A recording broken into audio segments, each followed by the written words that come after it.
پاکستان کی فوج کے سربراہ جنرل عاصم منیر کا سعودی عرب کا دورہ، جہاں پر انہوں نے آئی ایس پی آر کی پریس ریلیز کے مطابق دوسرے حکام کے ساتھ ساتھ سعودی عرب کے وزیر اعظم اور کراؤن پرنس محمد بن سلمان کے ساتھ بھی ملاقات کی، جس کی تصاویر اور ویڈیو اس وقت آپ کے سامنے ہے۔ یہ دورہ کس مقصد کے لیے کیا گیا ہے، اس کے اوپر جو آئی ایس پی آر کی پریس ریلیز ہے اس کے اندر بتایا گیا کہ یہ باہمی تعلقات، سیکیورٹی اور ڈیفنس کے معاملات کے اوپر اس نے فوکس کیا۔ اس کے اندر جو تفصیل بتائی گئی دوسری ملاقاتوں کی، اس کے اندر سعودی عرب کے جو فوجی حکام ہیں ان سے بھی ملاقاتیں مینشن کی گئی ہیں۔ لیکن اس کا اصل سے آپ کو سباق سمجھنے کے لیے بڑا ضروری ہے کہ آپ دیکھیں کہ اس کی ٹائمنگ کیا ہے۔ جب پاکستان اور آئی ایم ایف کا معاہدہ طے پا چکا ہے اور اب اس معاہدے کے اوپر جو ان کا ایگزیکٹو بورڈ ہے اس نے اپروول دینی ہے، لیکن جب تمام معاملات طے پا جاتے ہیں اور اسٹیٹمنٹ جاری ہو جاتی ہے تو پھر بہت کم ایسا ہوتا ہے کہ اس معاہدے کے اندر مزید کوئی تعطل ہو۔ جو بینچ مارکس ہیں وہ بھی سیٹ ہو گئے ہیں، پاکستان کے لیے روڈ میپ بھی تیار کر دیا گیا ہے، اور جو ہم نے کام کرنے ہیں اور لمبی چوڑی فہرست ہے وہ میں کسی اور اسٹیج کے اندر آپ کے سامنے رکھ دوں گا۔ لیکن آپ یہ جو پریس ریلیز ہے اس کے اندر پڑھ سکتے ہیں کہ کیا کیا معاملات آئی ایم ایف نے ہمارے لیے کرنے کے لیے جو کیلنڈر بنایا ہوا ہے آف ایکٹیویٹی کا وہ بتایا ہے کہ ہم نے کرنا کیا ہے، اور یہ سب معاملات ہم نے بجٹ کے اندر طے کرنے ہیں۔ لیکن اس معاہدے کے ہو جانے کے بعد جو باہمی انویسٹمنٹس تھیں وہ معاملہ رکا ہوا تھا۔ اس کے اندر سعودی انویسٹمنٹس بھی ہیں، اس کے اندر یو اے ای کی انویسٹمنٹس بھی ہیں، لیکن سعودی عرب ایک بہت بڑا انویسٹر پاکستان کے لیے بن رہا ہے۔ جو توقعات فوج کی قیادت کی رہی ہیں اور جس کا اظہار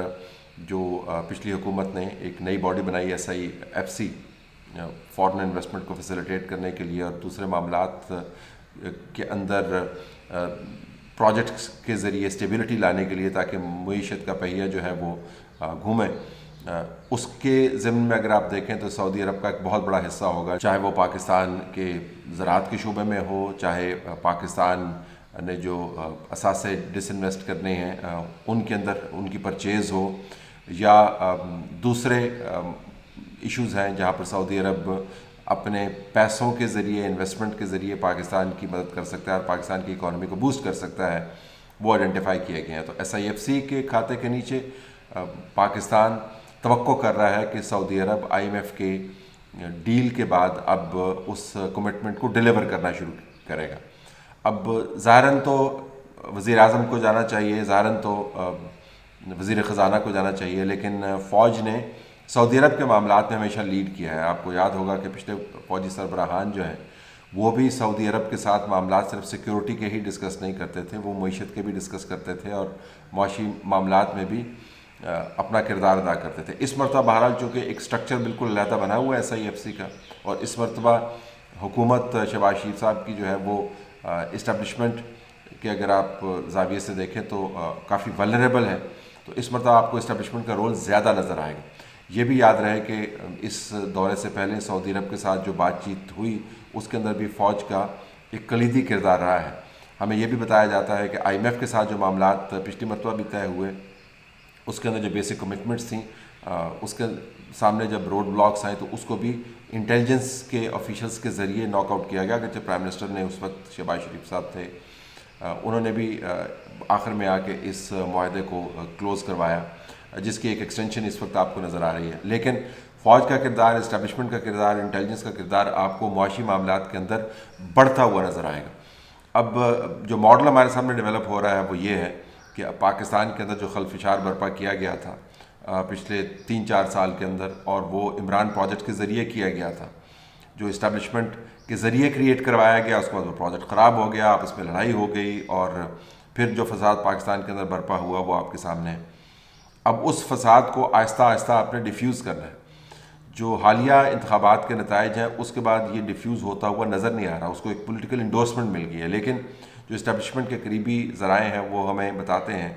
کہ ان کا اعتماد یہ ہے کہ اس انتخاب کے ہونے کے بعد جو چھوٹی موٹی جس کو کہتے ہیں ٹخ ٹخ چلتی رہے گی، لیکن جو بڑے مسئلے ہیں کہ ہر وقت آپ پاکستان کے اندر ایک ریبیلیس کیفیت دیکھیں، سڑک گرم ہو، ہر طرف جل سے جلوس ہو رہے ہوں، لوگ سڑکوں کے اوپر آ کے نعرے لگا رہے ہوں اور ریاست کو غیر فعال کر دیا جائے، وہ آپ کو نظر نہیں آئے گا۔ ہر کوئی اپنی اپنی جگہ جب بیٹھ جائے گا اور انہوں نے بیٹھنا شروع کر دیا تو نظام کام کرنا شروع کر دے گا۔ اس وقت پھر آپ یہ طے کریں گے کہ اس نظام میں سے اس فساد کا جو بیج ہے وہ ہم نے واپس کیسے کرنا ہے۔ وہ بیج نہ انتظامی طریقوں سے ہو سکتا ہے، نہ کیسز کے ذریعے ہو سکتا ہے، نہ سیاسی طور پر ہو سکتا ہے، کیونکہ آپ نے الیکشن کروا کے دیکھ لیے، بھلے اس کو اچھے طریقے سے چینلائز کروا دیا اس ہیٹ انرجی کو، لیکن ظاہر ہے اس کے نتائج یہی نکلے کہ ایک صوبے میں عمران خان کی حکومت ہے، لارجسٹ پارٹی بنی ہوئی ہے قومی اسمبلی کے اندر، لارجسٹ اپوزیشن پارٹی بنی ہوئی ہے پنجاب اسمبلی کے اندر، تو سبسٹینٹیو قسم کا انہوں نے اپنا فٹ پرنٹ شو کیا، تو اس کو آپ اب ایڈمنسٹریٹو طریقے سے تو رول بیک کر نہیں سکتے۔ تو جو ماڈل بنا ہوا ہے وہ یہ ہے کہ آپ نے معاشی ترقی کا پہیہ ایسے گھمانا ہے کہ یہ فساد اس پہیے کے نیچے کچلا جائے۔ اس معاشی ترقی کے پہیے کو گھمانے کے لیے آئی ایم ایف کا معاہدہ جو ہے وہ کارنر سٹون معاہدہ ہے۔ اس کے بعد جو بائیلیٹرل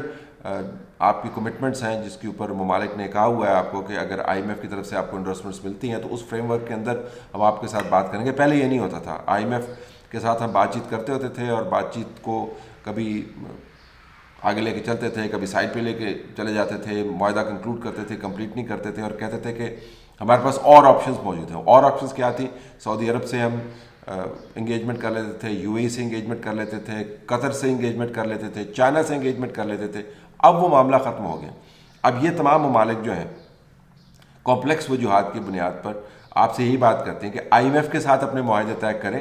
معاملات سیدھے کریں، وہ فریم ورک آپ طے کریں۔ ہمارا آپ کا باہمی تعلق ہے، لیکن جب تک آئی ایم ایف وہ بینچ مارکس طے نہیں کرے گا آپ کے ساتھ جو آپ نے امپلیمنٹ کرنے ہیں اور آپ اس کے اوپر عمل درآمد کرتے ہوئے نظر نہیں آئیں گے تو بائیلیٹرل ایڈ آپ کی طرف نہیں آئے گی۔ اب چونکہ معاہدہ ہو گیا تو سعودی عرب کی طرف سے یہ کرٹیکل انویسٹمنٹ جو ہے اس کے آنے کی امید ہے۔ یہ کتنی انویسٹمنٹ آئے گی، اس کا اثر کیا ہوگا، یہ بہت کروشل ہے پاکستان کے لیے۔ پاکستان میں جو سیاسی فساد ہے، جو سیاسی طور پر گمراہ کن پروپیگنڈے کی مانگ ہے، اس کا بیج اس وجہ سے پھلتا پھولتا ہے کہ لوگوں میں مایوسی زیادہ ہے اور لوگوں کی ولربلٹی زیادہ ہے۔ جس ملک کے اندر جابز اویلیبل ہوں وہاں پر جوان بیٹھ کر سارا دن اور ساری رات سوشل میڈیا پر ایک دوسرے کو گالیاں نہیں دیتے۔ جس ملک کے اندر امید موجود ہو وہاں پر نا امیدی کے پیغمبر جو ہیں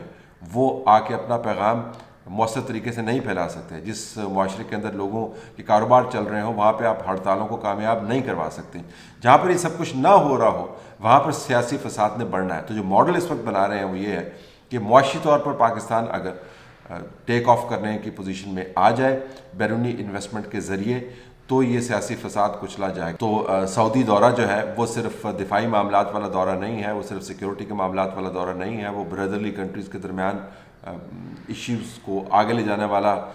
دورہ نہیں ہے، وہ ایک معاشی ماڈل کو امپلیمنٹ کرنے والا دورہ ہے۔ اب امپلیمنٹیشن کا فیز شروع ہوتا ہوا آپ کو نظر آتا ہے۔ یہ تجربہ کامیاب ہوگا یا نہیں ہوگا، کتنی انویسٹمنٹ آئے گی، اس انویسٹمنٹ کا اثر کن کن شعبوں کے اندر ہوگا، وہ شعبے لوگوں کے اندر جو مایوسی ہے اس کو کس حد تک دور کر پائیں گے، آئی ایم ایف نے جو سختیاں کی ہیں ان کے نتائج کیا نکلیں گے، کیا وہ اس امید کی کرن کو جو انویسٹمنٹ کے ذریعے آپ لانا چاہتے ہیں اس کو نیوٹرلائز نہیں کر دیں گے۔ یہ بڑے بڑے سوال ہیں، لیکن یہ دورہ جو ہے صرف بائیلیٹرل اور دفاعی معاملات والا دورہ نہیں ہے، اس کو آپ کو ٹائمنگ کے زاویے سے دیکھنا ہے۔ آئی ایم ایف کے معاہدے کے ہوتے ساتھ ہی سعودی عرب کا دورہ کیا ہے اور اب پتہ ہی چل رہا ہے کہ لیڈ میں آپ کو کون نظر آئے گا۔ وہ شہباز شریف نہیں ہوں گے، وزیر خزانہ نہیں ہوں گے، وہ فوج کا سربراہ ہوگا۔